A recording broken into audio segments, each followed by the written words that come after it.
ম্যাচের আগে ব্রাজিলের ভাগ্য বদলাতে এবার মাঠের বাইরে শুরু হয়েছে জাদুর আয়োজন। রিও ডি জেনেইরোর এই এলাকায় মোমবাতি জ্বালিয়ে গান গেয়ে রাস্তায় পানি ছিটিয়ে চলছে বিশেষ আচার। স্থানীয়দের বিশ্বাস, এই প্রার্থনা ব্রাজিলকে নরওয়ের বিপক্ষে এনে দিতে পারে সৌভাগ্য। ঘটনাটি রিও ডি জেনেইরোর উপকণ্ঠ সাও গনসালোর পেরতাও দো রেসা এলাকার।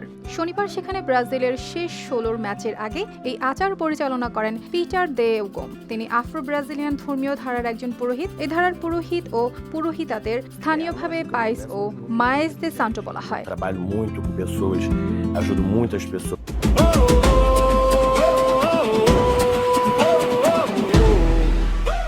তারা ম্যাচের আগে একসঙ্গে জড়ো হন, কেউ মোমবাতি জ্বালান, কেউ প্রার্থনার গান করেন, কেউ আবার রাস্তায় পানি ছিটিয়ে দেন। তাদের বিশ্বাস, এসব আচার ব্রাজিল দলকে সুরক্ষা দিতে পারে, একই সঙ্গে ম্যাচের ভাগ্য কিছুটা ব্রাজিলের পক্ষে আনতে পারে। পিটার দে ওগুমের কাছে বিষয়টি শুধু ফুটবল ম্যাচ নয়, তার কাছে এটি নিজের দেশ, নিজের এলাকা ও নিজের মানুষের প্রতি ভালোবাসার প্রকাশ। তিনি মনে করেন, ব্রাজিলিয়ান হিসেবে ব্রাজিল দলকে সমর্থন করা তাদের স্বাভাবিক দায়িত্ব, তাই বিশ্বাসের জায়গা থেকে তারা সবকিছু করছেন যেন নরওয়ের বিপক্ষে ব্রাজিল ভালো ফল পায়। এই আয়োজনের সঙ্গে ভিনিসিয়াস জুনিয়রের নাম জড়িয়ে থাকায় স্থানীয়দের আবেগ আরও বেশি, কারণ তিনি এই পোর্তাও দো রোসা এলাকারই ছেলে। ভিনিসিয়াস শুধু বড় ফুটবলার নন, বিশ্ব ফুটবলে বর্ণবাদের বিরুদ্ধে তার অবস্থানও অনেক মানুষের কাছে গুরুত্বপূর্ণ।